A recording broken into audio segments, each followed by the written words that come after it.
खत्म होगी महंगाई की मार अब की बार मोदी सरकार। तो जिन समर्थकों ने मोदी सरकार को लाने के लिए वोट दिया था, आज उन समर्थकों से मेरा यही प्रश्न है कि मोदी सरकार तो आ गई, 7 साल में महंगाई कितनी कम हुई, कितनी बढ़ी, इसका कोई ब्यौरा है? 2021 में जिस तरीके से महंगाई बढ़ रही है, आम जनता का कचूमड़ निकल चुका है। लेकिन देश के अंधभक्तों को और ये जो सरकार को आंख मूंद कर वोट देते हैं, उन्हें कभी भी नहीं समझ में आएगा कि आम जनता को कितनी तकलीफें उठानी पड़ रही हैं। आम जनता की कमर तोड़ के रख दी है इस महंगाई ने, और सरकार कहती है कि हम महंगाई कम कर देंगे, पर महंगाई कम हुई क्या? नहीं हुई महंगाई कम। उल्टा पेट्रोल, डीजल, सरसों तेल, रिफाइन, दूध, आपके घर का एलपीजी सिलेंडर तक महंगा हो चुका है। और इस महंगाई के बीच में आम जनता जाए तो जाए कहां? ऐसे ही कोरोना वायरस की वजह से, महामारी की वजह से काफी लोगों ने अपनी नौकरियां गंवा दी।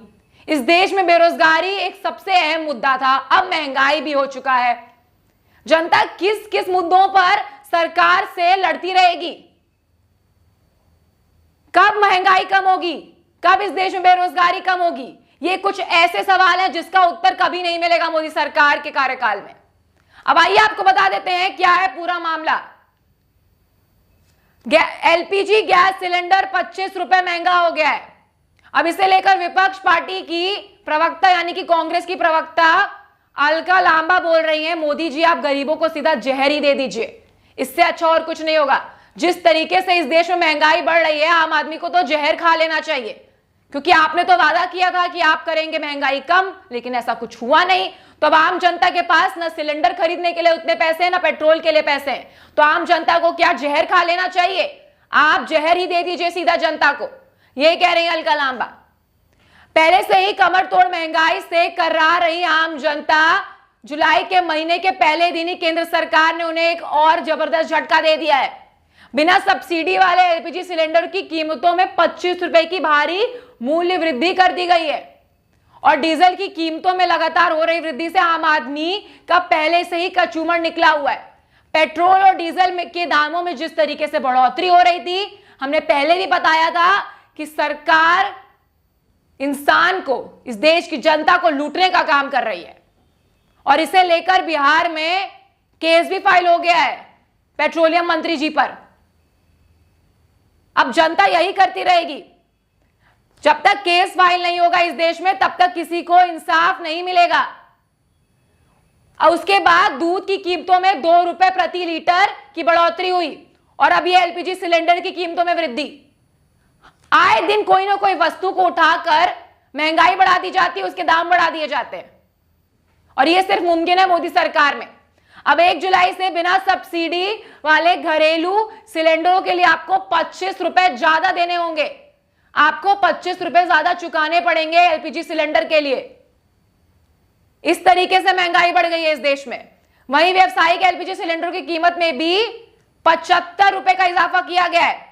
जुलाई का महीना शुरू होते ही आम आदमी की जेब पर इसे बड़ा सरकारी हमला माना जा रहा है।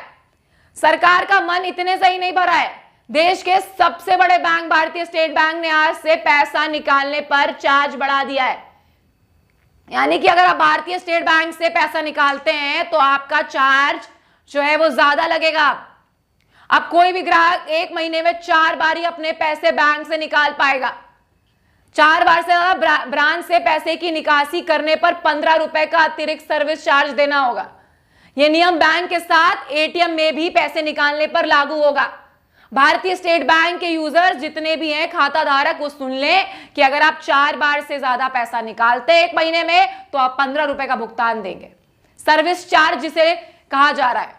देश की सबसे बड़ी गैस कंपनी के तौर पर अपनी पहचान रखने वाली कंपनी इंडेन की वेबसाइट के अनुसार 1 जुलाई से दिल्ली में एलपीजी सिलेंडर की कीमतें अब बढ़कर 834.5 रुपए हो गई है, जबकि 1 जून को इसकी कीमत 809 रुपए थी। जबकि 19 किलो वाले व्यावसायिक सिलेंडर की कीमत अब 1550 रुपए हो गई है। 1 जून को व्यावसायिक सिलेंडर की कीमत 1475.50 यानी कि 50 पैसे थी। पिछले 6 महीनों के आंकड़ों पर नजर डालें तो आप पाएंगे कि वर्ष 2021 में अब तक घरेलू गैस की कीमतों में 140 रुपए की बढ़ोतरी हो चुकी है। जी हां, 140 रुपए की बढ़ोतरी हुई है। लगातार कोरोना की 2 लहरें और उसके बाद 2 लॉकडाउन से वैसे ही मध्यम वर्ग और गरीब तबका करा रहा था, लेकिन उसके बाद लगातार बढ़ती महंगाई ने लोगों का जीना मुहाल करके रख दिया है। अब ऐसे में आम जनता कहां जाएगी? छोटी सी छोटी चीजों का दाम बढ़ा दिया जा रहा है, सरकार लूट रही है जनता को। लेकिन महेश शर्मा को ऐसा नहीं लगेगा। महेश शर्मा तो कह रहे हैं कि सरकार, ये जो पूरा हुआ है ये कांग्रेस सरकार करके गई है। मतलब कुछ भी हो तो कांग्रेस सरकार पर इल्जाम मत दो। पेट्रोल डीजल के दाम कांग्रेस की देन, ये कह रहे हैं महेश शर्मा। हम तो गलतियों को सुधारने की कोशिश कर रहे हैं। ये बीजेपी सांसद महेश शर्मा का बयान है। आइए आपको बता देते हैं महेश शर्मा जी ने क्या लिखा है। महेश शर्मा लिखते हैं कि देश में बढ़ती महंगाई और अर्थव्यवस्था में मंदी को लेकर कांग्रेस को जिम्मेदार ठहराया जा सकता है। ये बोल रहे हैं भाजपा सांसद महेश शर्मा। उन्होंने कहा कि आज जो भी दिक्कत हो रही है वो कांग्रेस सरकार की बनाई हुई व्यवस्था की वजह से। कहा कि भाजपा सरकार व्यवस्था को दुरुस्त करने में लगी है। अगर दुरुस्त करने में लगी है तो 7 साल में महंगाई कम क्यों नहीं हुई? और जल्द ही इस महंगाई से निजात मिलेगा। वो जल्द कब आएगा? जनता थक चुकी है इंतजार करते करते। एक निजी टीवी चैनल से बात करते हुए महेश शर्मा कहते हैं कि पेट्रोल और डीजल के दाम में तेजी हमारी सरकार की वजह से नहीं है, ये कांग्रेस सरकार की देन है, जब इन्होंने इसकी प्राइस को अंतरराष्ट्रीय प्राइस के साथ लिंक किया था। अब हमने आपको पहले ही बताया था कि कच्चे तेल का जो दाम है अंतरराष्ट्रीय लेवल पर कम है, तो हमारे देश में पेट्रोल का दाम ज्यादा क्यों है? जब अंतरराष्ट्रीय लेवल से इसे लिंक कर दिया गया है तो कच्चे तेल का तो दाम कम है, तो हमारे देश में पेट्रोल का दाम कम होना चाहिए। महेश शर्मा अपने ही बातों में फंस जाते हैं। यहां पे भी वो कह रहे हैं कि अब ये किसी मंत्री या किसी सरकार के हाथ में नहीं है, वो व्यवस्था जो कांग्रेस सरकार की बनाई हुई है उसी के तहत आज इसकी दर बढ़ रही है। हम तो गलतियों को सुधारने की कोशिश कर रहे हैं।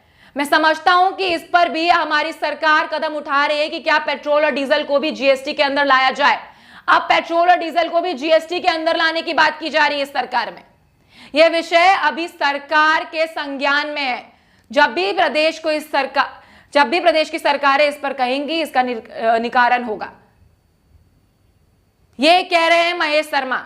महेश शर्मा भाजपा के सांसद हैं और वो कांग्रेस सरकार को जिम्मेदार ठहरा रहे हैं इस नीतियों के लिए। महेश शर्मा कहते हैं कि अन्य चीजों की महंगाई को मैं समझता हूं कि इस कोरोना काल में हमारी सरकार ने, पीएम मोदी ने, मंत्रियों ने ये सही समय पर यह फैसला लेकर हमें इतना बचाया है। मैं धन्यवाद देता हूं अपने नागरिकों को, उन्होंने इसको मैनेज किया। उधर व्यापारियों का संगठन कैंट ने बृहस्पतिवार को कहा कि एक अच्छी और सरल कर व्यवस्था की घोषित भावना के विपरीत जीएसटी औपनिवेशिक कराधान प्रणाली बन गया है और यह देश में कंपनियों की जमीनी हकीकत से मेल नहीं खाता है। देश में जिस तरीके की स्थिति है, आम जनता जाए तो जाए कहां? महेश शर्मा सरकार को दोषी दे रहे हैं, वहां अलका लांबा कह रही है जहर दे दीजिए मोदी जी को, लेकिन इस बीच में तो आम जनता घुन की तरह पिस रही है। आम जनता को उसका जवाब नहीं मिल रहा। बस पक्ष और विपक्ष पार्टियां एक दूसरे पर इल्जाम पे इल्जाम लगाई जा रही है। आम जनता को कब मिलेगा इंसाफ? कब महंगाई से निजात मिलेगा आम जनता को? हमें नहीं चाहिए कि किस कांग्रेस सरकार ने क्या किया, कब बीजेपी सरकार ने क्या किया। हमें चाहिए सोल्यूशन, हमें चाहिए समाधान। जनता को आपकी राजनीति से कोई मतलब नहीं है। महंगाई कम होगी तो वोट मिलेगा, बेरोजगारी कम होगी तो वोट मिलेगा। ऐसे सियासी पारा खेल कर आइए मत वोट लेने। क्या आप भी सरकार की नीतियों से परेशान हैं? तो हमारे इस चैनल पर कमेंट सेक्शन पर कमेंट करके जरूर बताएं। बाकी खबरों के लिए बने रहें वायरल न्यूज 24 के साथ। हमारे इस चैनल को सब्सक्राइब करना ना भूलें। धन्यवाद।